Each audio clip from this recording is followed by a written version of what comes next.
Hello दोस्तों, स्वागत है आप लोगों का अपने यूट्यूब परिवार अरुण अकेडमी में। आज का टॉपिक होगा भाषा, जो हिंदी का एक बहुत ही इम्पॉर्टेंट टॉपिक है। तो चलते हैं, स्टार्ट करते हैं, बिल्कुल देरी नहीं करते हैं। एकदम ज़बरदस्त शानदार तरीके से ये टॉपिक हम लोग कवर करेंगे। सीटेट एग्ज़ाम 2026 के लिए क्लास चलाई जा रही है, जो 8 फरवरी को होने वाला है एग्ज़ाम। उसी को मद्देनजर रखते हुए सीटेट का क्लास चलाया जा रहा है। अगर आप लोग चैनल के माध्यम से नहीं जुड़े हैं तो आप लोग से रिक्वेस्ट है कि जुड़ जाइए और बेल आइकन को प्रेस कर दीजिए, जिससे आप लोगों के पास सही समय पर नोटिफिकेशन मिलता रहे। तो चलते हैं, स्टार्ट करते हैं, देखते हैं भाषा होती क्या है। देखिए, भाषा वह साधन है जिसके द्वारा मनुष्य अपने विचारों, भावनाओं और अनुभवों को दूसरे के साथ व्यक्त करता है। भाषा के माध्यम से हम सोचते हैं, महसूस करते हैं और चिंतन करते हैं। तो ये क्या कहलाती है? यही तो भाषा होती है। आप जितने भी सोचते हैं, जितने भी महसूस करते हैं, जितने थिंकिंग करते हैं, यानी कि चिंतन करते हैं, वह सब क्या है? वो अपने भाषा में ही तो सोचते, थिंकिंग करते हैं, महसूस करते हैं। अपने भाषा में तो दूसरे भाषा में तो करेंगे नहीं। तो वही कहा गया है कि भाषा के माध्यम से हम सोचते, महसूस और चिंतन करते हैं। भाषा और चिंतन एक दूसरे से गहरा संबंध होता है। ये सीटेट के एग्जाम में कई बार ये ट्रेंड किया हुआ है कि भाषा और चिंतन निम्नलिखित में से हैं। तो एक दूसरे के साथ क्या है? गहरा संबंध है। ये ट्रेंड किया गया है कि जो चिंतन आप करते हैं वो अपने भाषा में ही तो करते हैं। इसीलिए कहा गया है कि भाषा और चिंतन एक दूसरे के साथ गहरा संबंध रखते हैं। भाषा के प्रकार देख लेते हैं। तो भाषा के प्रकार मौखिक भाषा, लिखित भाषा और सांकेतिक भाषा होती है। तो मौखिक भाषा क्या होती है? जो अपने मुख के द्वारा प्रदर्शित करते हैं, बोलते हैं, वो क्या कहलाती है? वही मौखिक भाषा कहलाती है। और भाषा की प्राथमिक लैंग्वेज क्या होती है? तो मौखिक ही भाषा होती है। बालक, जो बच्चा होता है, वो पहले क्या करता है? वो पहले बोलना स्टार्ट करता है, ध्वनि निकालना स्टार्ट करता है। इसीलिए मौखिक भाषा को प्राथमिक भाषा के नाम से जाना जाता है। और ये सीटेट के एग्जाम में कई बार ट्रेंड किया हुआ है कि निम्न में से प्राथमिक भाषा है तो मौखिक भाषा है। याद रखिएगा। लिखित भाषा क्या होती है? जो हम ये लिख रहे हैं, जो ये मैं स्लाइड चला रहा हूँ, ये लिख रहा हूँ, साइन गलत जितने हम लिख रहे हैं, ये क्या कहलाती है? लिखकर जो आप लोग प्रदर्शित करते हैं वही लिखित भाषा कहलाती है। सांकेतिक भाषा क्या कहलाती है? जो संकेतों के माध्यम से, अपने आईब्रो के माध्यम से अनेक प्रकार के संकेत निकालते हैं, वही क्या कहलाती है? वो सांकेतिक भाषा कहलाती है। जैसे गूंगे बालक, दिव्यांग बालक अगर हम कहें तो वो कैसे क्या करते हैं? तो संकेत के माध्यम से अपना प्रदर्शित करते हैं, वही सांकेतिक भाषा कहलाती है। तो याद रखिएगा कि भाषा के प्रकार मौखिक भाषा, लिखित भाषा, सांकेतिक भाषा कहलाती है। और प्राथमिक भाषा क्या होती है? तो प्राथमिक भाषा मौखिक भाषा कहलाती है। तो चलते हैं, आगे बढ़ते हैं। धीरे धीरे एक एक पॉइंट हम लोग मिस नहीं करेंगे। बहुत ही शानदार तरीके से सीटेट की क्लास चलाई जा रही है। अगर आप लोग नहीं देखे हैं तो जाकर प्लेलिस्ट चेक कर सकते हैं। एकदम शानदार तरीके से हर एक सब्जेक्ट की क्लास चलाई जा रही है और अंत तक आप लोग को ये क्लास मिलती रहेगी। और लास्ट में हम लोग क्या करेंगे? मैराथन क्लास भी दौड़ाएंगे और प्रीवियस ईयर जितने प्रीवियस एग्जामों में टॉपिक ट्रेंड किया हुआ है, सब के सब निचोड़ हम लोग पढ़ेंगे। बस आप लोग ईमानदारी के साथ चैनल के साथ जुड़ जाइए। उसके बाद मेरी गारंटी है कि आप लोग हर प्रश्न को मोए मोए बना देंगे। तो चलते हैं, भाषा के अंग देखते हैं। भाषा के अंग क्या है? भाषा के प्रमुख अंग ध्वनि, शब्द, वाक्य और अर्थ है। क्या? भाषा के प्रमुख अंग ध्वनि है, शब्द है, वाक्य और अर्थ है, जो भाषा की संरचना और संचार का निर्माण करते हैं। इसके अतिरिक्त भाषा विज्ञान के अंगों में ध्वनि विज्ञान, शब्द विज्ञान, जो आकृति विज्ञान कहलाती है, वाक्य विज्ञान और अर्थ विज्ञान शामिल है। किसमें? भाषा के अंग में ये सब शामिल है। दे देता है कि निम्नलिखित में से कौन से भाषा के अंग नहीं है। तो भाषा के अंग जितने हैं, ये पॉइंट हैं, सब अपने माइंड में बैठा लीजिएगा और जो नहीं है उसको आप लोग टिक कर दीजिएगा, यानी कि उस प्रश्न का मोय मोय बना दीजिएगा। तो याद रखिएगा कि भाषा के अंग कौन कौन है। भाषा यादृच्छिक या स्वतंत्र है, जिसके माध्यम से हम अपने विचारों को प्रकट करते हैं। यह भी कई बार ट्रेंड किया गया है कि भाषा निम्नलिखित में से है, स्वतंत्र है, अस्वतंत्र है, स्वतंत्र अस्वतंत्र दोनों है, या इनमें से कोई नहीं। तो याद रखिएगा भाषा क्या है, यादृच्छिक यानी कि स्वतंत्र है। आप कहीं भी चले जाइए, चट्टी चौराहा, स्कूल, कॉलेज, रेस्टोरेंट, कहीं भी चले जाइए, आप अपनी भाषा का प्रयोग स्वतंत्र रूप से करते हैं, ना कि किसी के रुकावटों से। इसीलिए कहा गया कि भाषा क्या है, भाषा यादृच्छिक यानी कि स्वतंत्र है, जिसके माध्यम से हम अपने विचारों को प्रकट करते हैं। भाषा अस्थिर है, जिसमें हमेशा बदलाव होता रहता है। यह भी ट्रेंड किया गया है कि भाषा निम्न में से क्या है, अस्थिर है, स्थिर है, ऐसे क्वेश्चन ट्रेंड करता है। तो याद रखिएगा भाषा अस्थिर है। क्यों अस्थिर है? क्योंकि आप हर 20 किलोमीटर पे जाइए, हर 50 किलोमीटर दूरी पे जाइए, भाषा चेंज होती रहती है। आप पूर्वांचल की तरफ जाइए, भाषा किसी और से संबंधित होगा, और आप पश्चिमी की तरफ चले जाइए, यूपी की बात कर रहे हैं, तो वहाँ पे भाषा कुछ और होगा। तो भाषा क्या होता रहता है, भाषा बदलता रहता है। अगर आप 5 साल के बालक थे उस टाइम आपका भाषा, और इस टाइम 20 या 25 साल का बालक का भाषा वही क्या करेगा, बदल जाएगा, कुछ सुधार कर लेगा, कुछ सेंस के अकॉर्डिंग चलेगा। तो वही क्या कहलाता है कि भाषा अस्थिर होती है, ना कि स्थिर होती है। भाषा क्या होती है, एक दूसरे के साथ हर दूरियों के डिस्टेंस पर बदलती रहती है। तो वही कहा गया है कि भाषा अस्थिर होती है। तो याद रखिएगा, कभी भी स्थिर मत मारिएगा। भाषा क्या होती है, अस्थिर होती है। भाषा अर्जित व्यवहार है।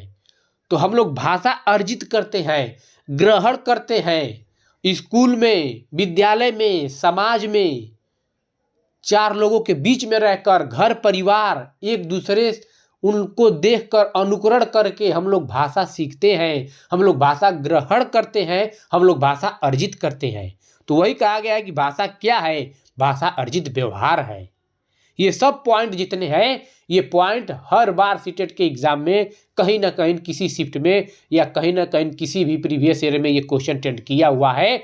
आप लोग प्रीवियस ईयर जब हम कराएंगे तो आप लोग देखिएगा, बहुत मजा आएगा। भाषा शिक्षण एक प्रकार से अन्य विषयों की कक्षाओं में भी मौजूद रहता है। भाषा क्या है, भाषा शिक्षण प्रकार से अन्य विषयों की कक्षाओं में भी मौजूद रहता है। क्योंकि जब आप साइंस पढ़ते हैं, मैथ पढ़ते हैं, ईवीएस पढ़ते हैं, सोशल साइंस कुछ भी पढ़ते हैं, तो अपने भाषा में ही पढ़ते हैं। और वही भाषा क्या होती है कि सभी विषयों की कक्षाओं में मौजूद रहता है। इसीलिए कहा गया कि सभी विषयों के बीच में भाषा क्या है, केंद्र है। तो बालक को केंद्र बिंदु मानकर हम लोग क्या करते हैं, भाषा सीखते हैं। तो भाषा बहुत ही इंपॉर्टेंट है अपनी, क्योंकि जब आप कुछ भी सीखते हैं तो अपनी मातृभाषा को लेकर जाते हैं, और मातृभाषा यानी कि क्षेत्रीय भाषा में होती है। जब पेडागोजी हम पढ़ाएंगे तो एक एक पॉइंट क्या होती है कि बालक केंद्र बिंदु, मातृभाषा, क्षेत्रीय भाषा, जितने टैग वर्ड्स हैं सब बेहतरीन तरीके से हम लोग पेडागोजी में पढ़ेंगे, जब पेडागोजी की क्लास हम लोग चलाएंगे तब। तो जितने टॉपिक है पॉइंट वाइज आप लोग पढ़ लीजिए। मैराथन क्लास आएगी, पेडागोजी जब आएगी तो पूरी की पूरी सीटेट आप खत्म कर देंगे। भाषा शिक्षण की अवधारणा देख लेते हैं। तो भाषा शिक्षण की अवधारणा क्या है, मौन अवधि, चुनौतीपूर्ण अवधि और बोधगम्य निवेश। तो मौन अवधि क्या कहलाता है, जब आप क्लासरूम में बैठते हैं तो टीचर आप लोग को कहते हैं, कोई टॉपिक दे देंगे और बोल देते हैं कि आप लोग मौन होकर पढ़िए। एकदम शांत मौन अवधि में आप लोग जब शिक्षक ग्रहण करते हैं कुछ भी चीज़ अपने अंदर, यानी वही भाषा या अर्जित कुछ भी करते हैं, ग्रहण करते हैं, तो वही क्या होता है, मौन अवधि कहलाती है। एकदम चुपचाप शांत बैठकर। और एक चुनौतीपूर्ण अवधि होती है जब टीचर, अध्यापक आपको कोई रोल प्ले दे देता है। क्या करता है, रोल प्ले दे देता है, और आप एक दूसरे से डिबेट करते हैं, बातचीत करते हैं। तो किसमें करते हैं, वो भी क्या कहलाती है, वो भी भाषा के माध्यम से ही करते हैं। तो भाषा की ये सब क्या है, अवधारणाएं हैं। बोधगम्य निवेश, बोधगम्य निवेश क्या होता है, ये तो आप इसको 5 स्टार बना लीजिए, किसको, बोधगम्य निवेश को आप 5 स्टार बना लीजिए। बहुत ही इंपॉर्टेंट है बोधगम्य निवेश। बोधगम्य निवेश ऐसे पूछता है, बालक जैसे क्या होता है, बालक अगर एक स्तर से ज़्यादा या एक स्तर से ऊपर या एक स्तर से अधिक, क्वेश्चन ट्रेंड करता ये किया हुआ है कि बोधगम्य निवेश होता है, दे देगा, ऑप्शन में दिया रहता है और दिया भी है, ये क्वेश्चन आया भी है कि बालक का जो बोधगम्य निवेश होता है वो एक स्तर अधिक होता है या अपने स्तर से ज़्यादा होता है या अपने स्तर से आगे अधिक ऊपर ऐसे रहता है। क्योंकि अगर बालक यहाँ पे है, इसका बालक का स्तर यहाँ पे है तो एक स्तर आगे होगा या एक स्तर ऊपर। क्लास 4 का बालक है तो सोचिए उसको क्लास 5 की बातें याद हो जा रही है बहुत आसानी से। तो बालक क्या करता है, अपने स्तर के लेवल से एक स्तर अधिक होता है या एक स्तर आगे ऊपर होता है, वही क्या कहलाता है, बोधगम्य निवेश कहलाता है। तो याद रखिएगा कि ये ट्रेंड कई बार पूछा हुआ है और पूछेगा भी आगे। बच्चे के स्कूल की भाषा और घर की भाषा में समरूपता होनी चाहिए।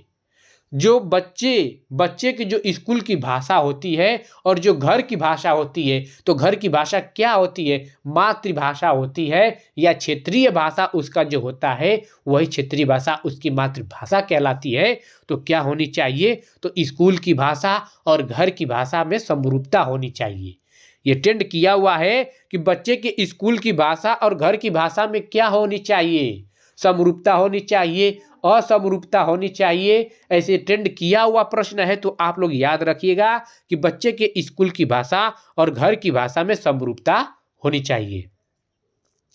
भाषा विकास व्यक्ति सापेक्ष है ना कि निरपेक्ष। ये ट्रेंड किया हुआ है कि भाषा विकास व्यक्ति की सापेक्ष है कि भाषा विकास व्यक्ति निरपेक्ष है या दोनों है। तो आप लोग याद रखिएगा भाषा विकास व्यक्ति के सापेक्ष होती है। ये बहुत ही इंपॉर्टेंट पॉइंट है। तो चलते हैं आगे बढ़ते हैं। देखिए आगे क्या है, बहुत ही शानदार तरीके से हम लोग ये टॉपिक कवर करेंगे और नेक्स्ट वीडियो के लिए आप लोग बेल आइकन को प्रेस कर लीजिए जिससे आप लोग के पास सही समय पर नोटिफिकेशन मिलता रहे। तो भाषा सांस्कृतिक अनुभवों पे आधारित होती है, किस पे, अलग अलग के कल्चरल आते हैं हमारे क्लास रूप में, तो हम लोग एक दूसरे से डिबेट करते हैं, तो उसकी कल्चर हम लेते हैं, हमारी कल्चर वो लेते हैं। तो ये क्या है कि भाषा सांस्कृतिक अनुभवों पर आधारित होती है। याद रखिएगा भाषा सीखने के लिए भाषा समृद्ध परिवेश महत्वपूर्ण है। जहां आप लोग को जहां समृद्ध परिवेश मिल गया वो पॉजिटिव है, आंख बंद करके मार दीजिएगा, वो जब सही हो जाएगा। जब आप पॉजिटिव निगेटिव यानी कि पैडागोजी जब पढ़ाएंगे तो आप लोग का एक एक पॉइंट नहीं छूटेगा। तो समृद्ध परिवेश से क्या होता है कि बच्चों को अनेक प्रकार की जानकारियां मिलती है, जैसे बोर्ड हुआ, चार्ट हुआ, होर्डिंग हुआ।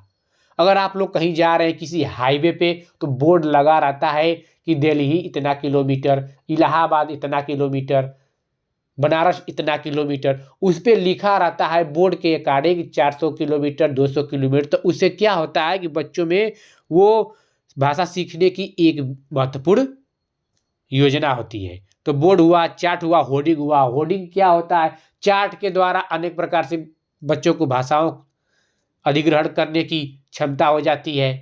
रंग बिरंगे चार्ट आएंगे, कलरफुल आएंगे, तो उससे इमेजिनेशन होगा बच्चों के अंदर। तो वो सब क्या कहलाती है, वही सब भाषा के माध्यम से सीखते हैं बालक। होर्डिंग जो है, होर्डिंग अगर होर्डिंग कहीं लगा है किसी नेता का, कि कर्मठ जुझारू नेता, कोई अध्यक्ष के पद पे है, कोई महामंत्री, कोई उपाध्यक्ष के पद पे है, सब उस बोर्ड होर्डिंग के पर लिखा रहेगा। तो बालक जो भी वो सीखेगा तो अपनी भाषा के रूप में ही सीखेगा, ना कि किसी और के भाषा के रूप में।